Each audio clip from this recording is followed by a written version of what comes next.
Welcome to a channel maths concept academy. मेरा नाम रवि। मैं आपके लिए मैथमेटिकल कंटेंट और साथ ही साथ केवीएस की अपडेट लेके आता हूं। तो ये केवीएस पीआरटी ज्योमेट्री ट्रायंगल का सीरीज है और इसमें होने वाले सारे क्वेश्चन एग्जाम ओरिएंटेड है और आपको मैं सारे क्वेश्चन जो समझाऊंगा वो आपके पेपर में डेफिनेटली आने के बहुत चांस रखेंगे, ठीक है ना। तो क्वेश्चन नंबर 112 पे आते सबसे पहले कह रहे एक ट्राइंगल है एबीसी। एक ट्राइंगल है ए पी एंड सी। अब कह रहा है बी एक मीडियन है। मीडियन है तो इसको बराबर भागों में बांटेगी। सी एफ बी एक मीडियन है, वो इसको बराबर भागों में बांटेगी। इंटरसेक्ट राइट एंगल, मतलब ये एंगल 90 है तो ये भी 90 है, ये भी 90 और ये भी 90 है। अब सुनना क्या है, बी की लेंथ 6 सेंटीमीटर है, सी एफ की लेंथ 9 सेंटीमीटर है। मानो ये इंटरसेक्शन पॉइंट को ओ मान लेता हूं। तो कल मैंने आपको बताया था बीओ रेशो ओ ई कितना होगा 2:1। इसी तरीके से सीओ रेशो ओ एफ कितना हो जाएगा 2:1। ये मैंने बताया था ना सेंट्रॉइड के लिए। बस इसी का इस्तेमाल करना है और इस क्वेश्चन को हमें सॉल्व करना है। तो बीओ कैसे निकलेगा प्यारे बच्चों, बीओ निकलेगा 2/3 × 6। कैसे बीओ निकालना है तो 2 ऊपर, दोनों का सम नीचे, मल्टीप्लाई टोटल, ये आ गया 4। तो ये आ जाएगा 2। इसी तरीके से ये कितना आएगा, देखो सीओ कितना आएगा 2/3 × 9, 6 और 3। अच्छा अब एक चीज देखना आप ढंग से, मैं बार बार कह रहा हूं चीजों को समझोगे तो याद नहीं करना पड़ेगा। ये आपको एक ट्राइंगल दिख रहा है, ये ड्राइंग को कैसे सुधारो, ये इस ट्राइंगल में राइट एंगल के सामने वाला ये हाइपोटेनस हो गया, ये परपेंडिकुलर, ये बेस किसी को मान लो। पाइथागोरस थ्योरम आपने पढ़ी है, h का स्क्वायर इक्वल टू p का स्क्वायर प्लस v का स्क्वायर। तो यहां से h आ जाएगा 5। और आपको पता है CF क्या है, मीडियन है। और अगर CF मीडियन है तो F होगा मिड पॉइंट। अगर ये वाली लेंथ 5 आई है तो ये वाली लेंथ भी क्या आएगी 5। तो पूरा ए बी कितना हो जाएगा 10 सेंटीमीटर। और मैं ओपन कह रहा हूं, आप में से 5, 6, 7, 8, 10 में से बहुत बच्चे ऐसे होंगे जिन्हें एक क्वेश्चन शुरुआत में नहीं समझ आ रहा होगा। मैं यही बताना चाह रहा हूं कि अगर आप अच्छे से तैयारी करोगे तो आपका सिलेक्शन कोई नहीं रोक सकता, और अगर आप तैयारी अच्छे से नहीं करोगे तो आपको सिलेक्शन कोई नहीं दिला सकता। ये समय है अपने आप को झोंकने का। जितना ज्यादा आप अपने आप को तपाओगे मेहनत में, उतना ज्यादा आपकी सक्सेस में दम होगा, ठीक है। बाकी आपकी इच्छा है। अगला क्वेश्चन, इन ट्राइंगल एबीसी सी पे राइट एंगल है। वैसे तो इसका आंसर सभी को रटा होना चाहिए, ये होता है। अभी देखेंगे कैसे, हम प्रूफ भी कराएंगे लेकिन बाद में रटा होना चाहिए। सी पे राइट एंगल है, कहीं पे ए दे दो कहीं पे बी दे दो, और इसका इंप्लीमेंटेशन बहुत ज्यादा होता है इस वाले थ्योरम का। कह रहा P is the length of perpendicular from C to AB। यहां पे एक परपेंडिकुलर डाला, उसकी लेंथ P है, ठीक है ना। इसे A कह दिया, इसे B कह दिया, इसे C कह दिया। ये भी 90 होना चाहिए, ये भी 90 होना चाहिए। और रिजल्ट होता है 1/p² equal to 1/a² plus 1/b²। इस पे डायरेक्टली क्वेश्चन आता है। डायरेक्टली क्वेश्चन कैसे, A, B या P तीनों में से कोई एक अननोन रखेगा और आपसे पूछेगा। और अगर आपको ये चीज नहीं पता तो आपके लिए क्वेश्चन बहुत मुश्किल हो जाएगा या फिर थोड़ा समय लेगा। लेकिन अगर ये चीज पता है तो आप इस क्वेश्चन को चुटकियों में कर दोगे विद इन अ सेकेंड्स, ठीक है ना। अब ये आया कहां से ये बताता हूं। अच्छा मैं ऐसा लिख सकता हूं, ट्राइंगल का एरिया ऑफ एबीसी। ट्राइंगल का एरिया होता है 1/2 बेस इंटू हाइट। बेस कौन है बी, हाइट कौन है ए। और मैं इसको ऐसे भी लिख सकता था, ट्राइंगल का एरिया एबीसी को क्या लिख सकता था 1/2 बेस मान लेता सी को और हाइट मान लेता पी को। ये भी तो चल सकता है। और ये दोनों है तो एक ही ट्राइंगल। तो 1/2 B into A equal to 1/2 C into P. 2 से 2 चला गया।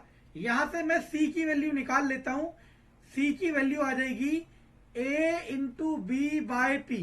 ये बात क्लियर है आपको, बहुत आसान। अब यहां ध्यान से देखो, पाइथागोरस थ्योरम क्या होती है, हाइपोटेनस का स्क्वायर इक्वल टू परपेंडिकुलर का स्क्वायर प्लस बेस का स्क्वायर। हाइपोटेनस है सी, ये परपेंडिकुलर और ये बेस। सी की वैल्यू ये है, यहां रख देता हूं। सी की जगह क्या रखता हूं, a multiply b by p, और यहां पे a square plus b square. अब देखते रहना, a square b square divided by P square equal to a square plus b square.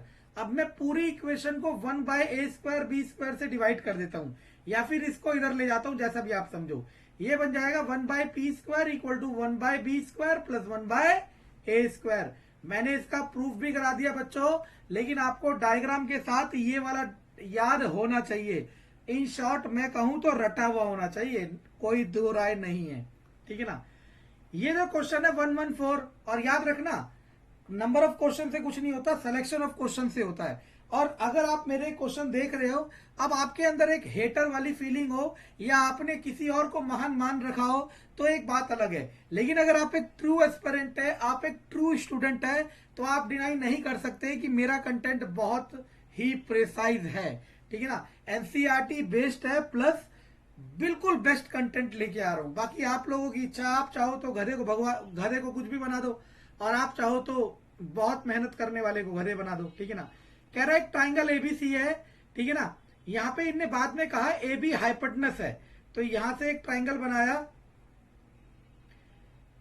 A B hypotenuse, तो सी पे होगा राइट एंगल। अब इसके बाद D is a point on BC, BC पे कोई पॉइंट है डी। अब इन चार में से कौन सा वो प्रूफ होगा। ये प्योरली एनसीईआरटी का क्वेश्चन है क्लास 10th का, ये प्योरली एनसीईआरटी का क्वेश्चन है क्लास 10th का। और ये क्वेश्चन ना जाने कितनी बार एसएससी सीजीएल में आ रखा है, कितनी बार कंपटीशन एग्जाम में आ रखा है, जिसकी कोई हद नहीं है, ठीक है ना। और फिर यही क्वेश्चन किरण पब्लिकेशन में छपेगा, और आप सोचोगे किरण पब्लिकेशन वाले महान है, ऐसा कुछ भी नहीं है, ठीक है।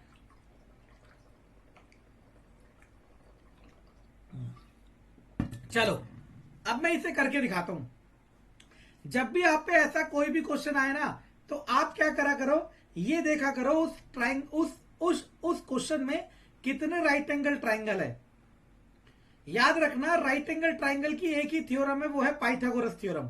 अगर आप ढंग से देखो तो मैंने ये भी पाइथागोरस से ही प्रूफ करा है। एक ट्राइंगल ये रहा राइट एंगल ट्राइंगल, और एक ट्राइंगल ये रहा राइट एंगल ट्राइंगल, ए सी और बी। दिख रहे हैं आपको दोनों राइट एंगल ट्राइंगल। अब मैं दोनों राइट एंगल ट्राइंगल की पाइथागोरस लिख देता हूं। पहले वाले की पाइथागोरस क्या हो जाएगी, एडी का स्क्वायर, क्योंकि हाइपोटेनस होगा ये, और यहां पे भी हाइपोटेनस होगा ये। एडी का स्क्वायर इक्वल टू एसी का स्क्वायर प्लस सीडी का स्क्वायर, और यहां क्या हो जाएगा, एबी का स्क्वायर प्लस एसी का स्क्वायर प्लस बीसी का स्क्वायर। अब मुझे समझ नहीं आ रहा मैं क्या करूं। आप थोड़ी सी प्रैक्टिस करोगे तो क्या करना है, देखो आप देखो पहले वाले एक्सप्रेशन में एसी कहीं पे भी नहीं आ रहा, तो आप यहां से एसी की वैल्यू निकालो, वो कितनी आ जाएगी, A B square minus BC square, और इस एसी स्क्वायर की वैल्यू को यहां रख दो, तो क्या आ जाएगा, एडी स्क्वायर अपनी जगह, एसी स्क्वायर की जगह A B square minus BC square plus CD square अपनी जगह है। इस माइनस वाले को वहां भेजोगे तो AD square plus BC square equal to A B square plus CD square. और आपको एक हैरानी वाली बात बताऊं, आप हैरान हो जाओगे, बड़े बड़े इंस्टीट्यूट बड़े लेवल पे, छोटे लेवल पे नहीं, बहुत बड़े लेवल पे इसे एज अ फॉर्मूला बेच रहे हैं, और इसमें कोई बुराई नहीं है कि इसे एज अ फॉर्मूला बेच दो। लेकिन मैं क्या कह रहा हूं, सुनने की कोशिश करना। ऐसे 30 क्वेश्चन और बन सकते हैं, तो उन 30 के 30 फॉर्मूले और बनेंगे। समझ आ रहा है मैं क्या कह रहा हूं। तो आपको करना क्या है मेरे प्यारे बच्चों, आपको हर क्वेश्चन को, जब भी राइट एंगल ट्राइंगल का क्वेश्चन आएगा, सिर्फ और सिर्फ पाइथागोरस थ्योरम से सॉल्व करना है। क्लियर है, ओके। अगला question, if the side of an equilateral triangle increase by 2 unit. मान लो इसकी साइड थी ए, अब इसकी साइड कितनी हो गई, a plus two, A plus two, A plus two.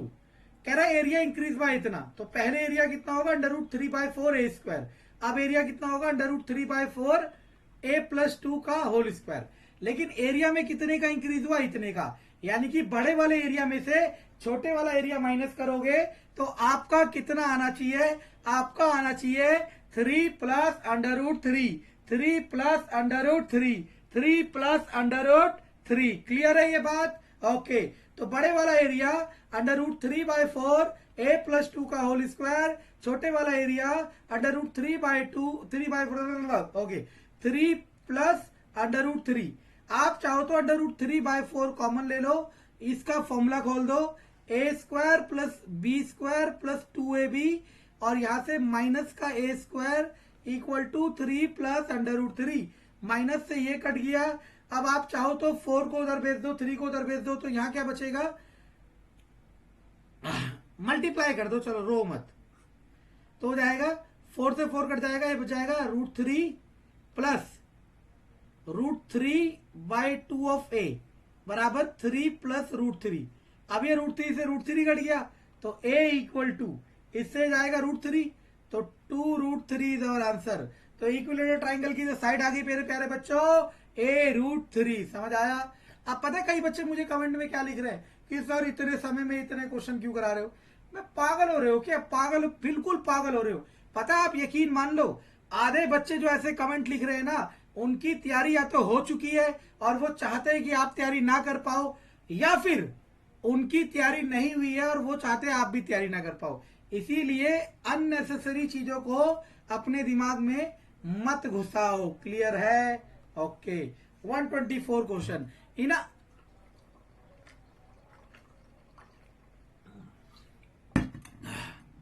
in a right angle triangle has hypotenuse p centimeter, ये कितना है p, and one of the side is q, एक साइड क्या है q, if p minus q = 1, find the length of the third side। पहले तो Pythagoras theorem लगा सकते हो, थर्ड साइड को x मान लो। पाइथागोरस थ्योरम क्या है, a का हाइपोटेनस का स्क्वायर = परपेंडिकुलर का प्लस बेस का। अब आप चाहो तो यहां से p² - q² = x², ऐसे हो सकता है ना? गुड। अब आप a² - b² का आपने कभी फॉर्मूला पढ़ा होगा, a + b a - b। इसी तरीके से इसे लिख सकता हूं p + q p - q, और p - q की वैल्यू क्या है 1, इसकी जगह 1 लिखोगे, और 1 multiply something as it is, p + q = x। This is our answer. That means third side is p + q। आप में से बहुत बच्चे मुझे कह रहे हैं कि सर अलजेब्रा स्टार्ट कराओ। बच्चा, आप यकीन नहीं कर सकते, मैं बहुत कुछ कराना चाह रहा हूं, लेकिन आप लोग सपोर्ट ही नहीं कर रहे हो, आप लोग चैनल को ग्रो ही नहीं कर रहे हो। अब ज्ञानी अभी भी ज्ञान देंगे मुझे कि आपको सब्सक्राइबर से क्या लेना देना है। भाई पैसे भी ना लूं आपसे, नाम भी ना बने, तो पागल दिख रहा हूं क्या? ठीक है, तो जितना हो सकता है उतना शेयर करो। अगर पसंद आए तो, पसंद ना आए तो मत शेयर करो, पसंद आए तो लाइक करो, पसंद ना आए तो लाइक मत करो। धन्यवाद।